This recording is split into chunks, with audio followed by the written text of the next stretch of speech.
ವಿದೇಶದಲ್ಲಿರೋ ಭಾರತೀಯರಿಗೂ ಪಿಂಚಣಿ, ಎನ್ಆರ್ಐ ಓಸಿಐಗಳಿಗೂ ಇದೆ ಎನ್ಪಿಎಸ್.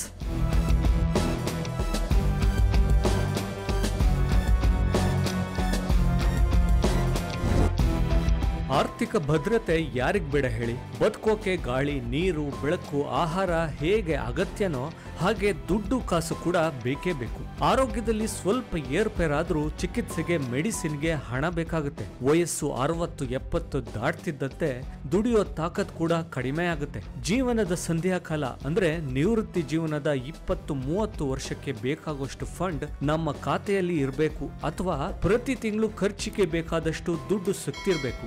ಅದಕ್ಕೆ ತಕ್ಕಂತೆ ಹೂಡಿಕೆ ಮಾಡಿರಬೇಕು ಅಥವಾ ಪೆನ್ಷನ್ ಪ್ಲಾನ್ ಇರಬೇಕು. ಅಂದಹಾಗೆ ಭಾರತದಿಂದ ದೂರದ ದೇಶಕ್ಕೆ ಹೋಗಿ ಸಾಧ್ಯ ಆದಷ್ಟು ವರ್ಷಗಳು ದುಡಿದು ವಾಪಸ್ ಭಾರತಕ್ಕೆ ಬಂದು ನೆಲೆಸೋ ಲಕ್ಷಾಂತರ ಭಾರತೀಯರಿದ್ದಾರೆ. ಅವರು ಈಗ ದುಡಿತಿರೋ ದುಡ್ಡು ಮುಂದಿನ ಭವಿಷ್ಯದ ಭದ್ರತೆಗೂ ಸಹಾಯ ಆಗ್ಬೇಕಾಗುತ್ತೆ. ಅದಕ್ಕಾಗಿ ಭಾರತ ಸರ್ಕಾರದಿಂದ ಜಾರಿಯಲ್ಲಿರೋ ಅಧಿಕೃತ ಪಿಂಚಣಿ ಯೋಜನೆ ಎನ್ಪಿಎಸ್. ಈ ಎನ್ಪಿಎಸ್ ಬೇರೆ ದೇಶಗಳಲ್ಲಿ ಕೆಲಸ ಮಾಡ್ತಿರೋ ಭಾರತೀಯ ಪ್ರಜೆಗಳು ಹಾಗೂ ವಿದೇಶಿ ಪ್ರಜೆಯಾಗಿರೋ ಭಾರತೀಯ ಮೂಲದವರು ಇಬ್ಬರಿಗೂ ಅನ್ವಯ ಆಗುತ್ತೆ.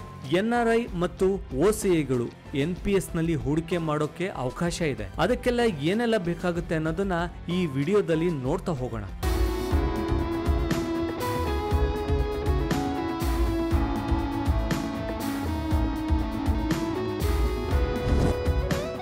ಎನ್ಆರ್ಐ ಅಂದ್ರೆ ಅನಿವಾಸಿ ಭಾರತೀಯರು. ಭಾರತದ ಪಾಸ್ಪೋರ್ಟ್ ಇದ್ದು ಉದ್ಯೋಗ ವ್ಯಾಪಾರಕ್ಕಾಗಿ ಬೇರೆ ದೇಶದಲ್ಲಿ ವಾಸ ಮಾಡ್ತಿರೋರು. ಇನ್ನು ಓಸಿಐ ಅಂದ್ರೆ ಸಾಗರೋತ್ತರ ಭಾರತೀಯರು. ವಿದೇಶದ ಪ್ರಜೆಯಾಗಿ ಅಲ್ಲೇ ಬದುಕು ಸಾಗಿಸ್ತಿದ್ರು ಅವರು ಭಾರತೀಯ ಮೂಲದವರಾಗಿದ್ರೆ ಅವರಿಗೆ ಓಸಿಐ ಸ್ಥಾನಮಾನ ಸಿಗುತ್ತೆ.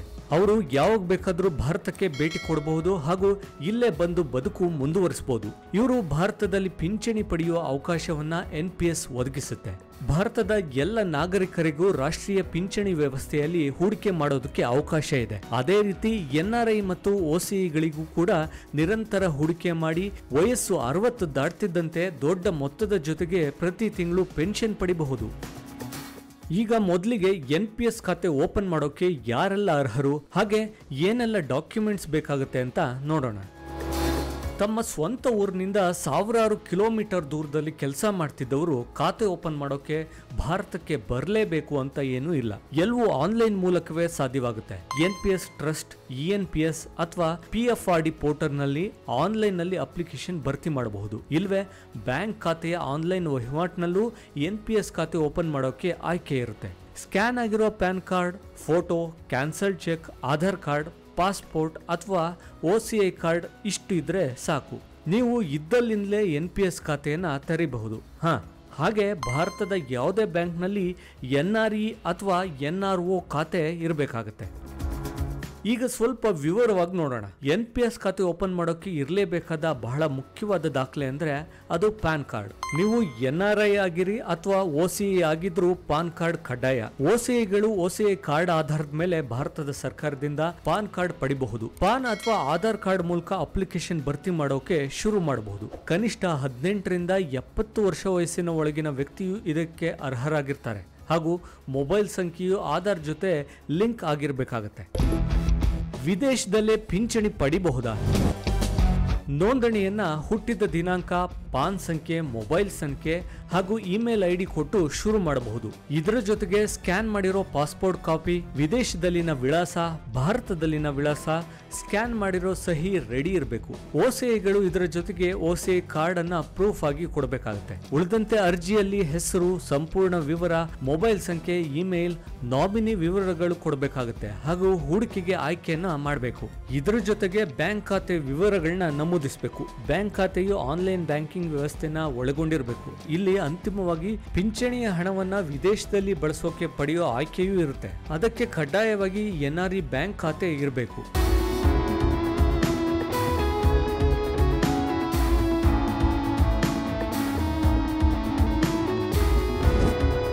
ಕೊನೆಯ ಹಂತವಾಗಿ ಮೊಬೈಲ್ ಮತ್ತು ಇಮೇಲ್ಗೆ OTP ಬರುತ್ತೆ. ಅದರಲ್ಲಿ ಇ-ಸೈನ್ ಪ್ರಕ್ರಿಯೆಯನ್ನ ಪೂರ್ಣಗೊಳಿಸಬೇಕು. ಅಲ್ಲಿಗೆ ಪ್ರಾನ್ ಅಥವಾ permanent retirement account number generate ಆಗುತ್ತೆ.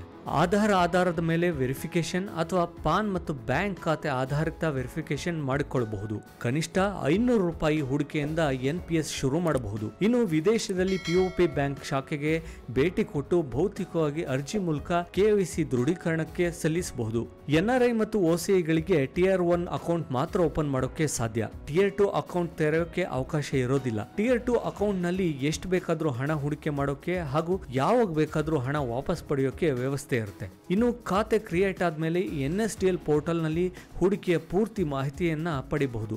ಮಾಡಿದ ಹೂಡಿಕೆಯ ಬೆಳವಣಿಗೆ, ಸಂಗ್ರಹ ಆಗಿರೋ ಯೂನಿಟ್ಗಳು, ಈಕ್ವಿಟಿ, ಡೆಟ್ ಫಂಡ್ ಹಾಗೂ ಬಾಂಡ್ಗಳಲ್ಲಿ ಹೂಡಿಕೆಯ ಪ್ರಮಾಣ ಎಲ್ಲವನ್ನ ಆನ್ಲೈನ್ ನಲ್ಲೇ ನಿರ್ವಹಣೆ ಮಾಡಬಹುದು. ಯಾವಾಗ ಪಿಂಚಣಿ ಶುರು, ಎಷ್ಟು ಹಣ ವಾಪಸ್? NRI ಮತ್ತು OCIಗಳು ಭಾರತಕ್ಕೆ ಬಂದು ಸೆಟ್ಲ್ ಆದ್ರೆ ಭಾರತದಲ್ಲೇ ವಾಸಿಯಾಗಿರೋ ನಾಗರಿಕ ಸಾಮಾನ್ಯ ಖಾತೆಗೆ ಬದಲಿಸಿಕೊಳ್ಳಬೇಕು. ಇಲ್ಲವೇ ವಿದೇಶದಲ್ಲಿ ಇರೋವಾಗಲೇ ಪಿಂಚಣಿಯನ್ನ ಪಡಿಬಹುದು. ಭಾರತದಲ್ಲಿರುವ ಅವರ NRI ಬ್ಯಾಂಕ್ ಖಾತೆಗೆ ಹಣ NPS ಫಂಡ್ ನಿಂದ ಜಮೆ ಆಗುತ್ತೆ. NPS ಖಾತೆದಾರರ ವಯಸ್ಸು 60 ವರ್ಷ ಆಗೋವರೆಗೂ ಹೂಡಿಕೆಯನ್ನ ಮುಂದುವರಿಸಬೇಕಾಗುತ್ತೆ. 70 ವರ್ಷದವರೆಗೂ ಹೂಡಿಕೆಯನ್ನ ಮುಂದುವರಿಸೋಕೆ ಅವಕಾಶ ಇರುತ್ತೆ. 60 ವರ್ಷ ಆದ್ಮೇಲೆ NPS ಖಾತೆಯಲ್ಲಿರೋ ಒಟ್ಟು ಮೊತ್ತದಲ್ಲಿ 60% ಹಣವನ್ನ ಒಂದೇ ಬಾರಿಗೆ ವಿತ್ಡ್ರಾ ಮಾಡಿಕೊಳ್ಳಬಹುದು. ಇನ್ನು ಉಳಿದ 40% ಮೊತ್ತವನ್ನ ಮಾಸಿಕ ಪಿಂಚಣಿಗಾಗಿ ಖಾತೆಯಲ್ಲೇ ಉಳಿಸಬೇಕಾಗುತ್ತೆ. ಆ ಮೊತ್ತದಲ್ಲಿ ಸುಮಾರು 6% ಹಣವು ಪ್ರತಿ ತಿಂಗಳು ಪಿಂಚಣಿ ರೂಪದಲ್ಲಿ ಬರ್ತಾ ಹೋಗುತ್ತೆ.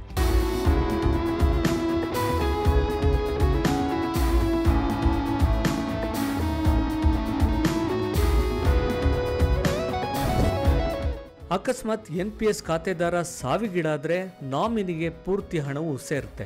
ಅವಧಿಗೂ ಮುಂಚೆಯೇ NPS ವಾಪಸ್ ಪಡೆಯೋಕೆ ಅವಕಾಶ ಇದೆ. ಆದರೆ 2 ಲಕ್ಷ ರೂಪಾಯಿವರೆಗೂ ಮಾತ್ರ ಹೂಡಿಕೆಯಾಗಿದ್ರೆ ಅದನ್ನ ಪೂರ್ತಿಯಾಗಿ ಪಡಿಬಹುದು. ಇಲ್ವಾದ್ರೆ 20% ಹಣವನ್ನ ಮಾತ್ರ ವಾಪಸ್ ಪಡೆಯೋಕೆ ಸಾಧ್ಯ. ಉಳಿದ ಮೊತ್ತವನ್ನ ಪಿಂಚಣಿಗಾಗಿ ಅದರಲ್ಲೇ ಉಳಿಸಬೇಕಾಗುತ್ತೆ.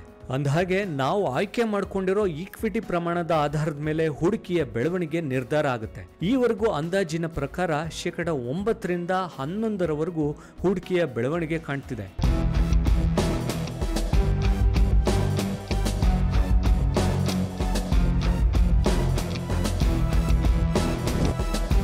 ಉದಾಹರಣೆಗೆ, ಈಗ ನಿಮ್ಮ ವಯಸ್ಸು 34 ವರ್ಷ.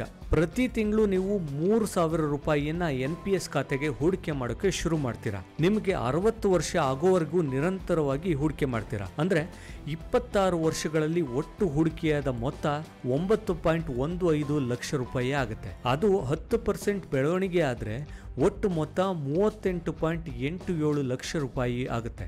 ಒಂದೇ ಬಾರಿಗೆ ಅದರಲ್ಲಿ 23 ಲಕ್ಷ ರೂಪಾಯಿಯನ್ನ ವಾಪಸ್ ಪಡಿಬಹುದು.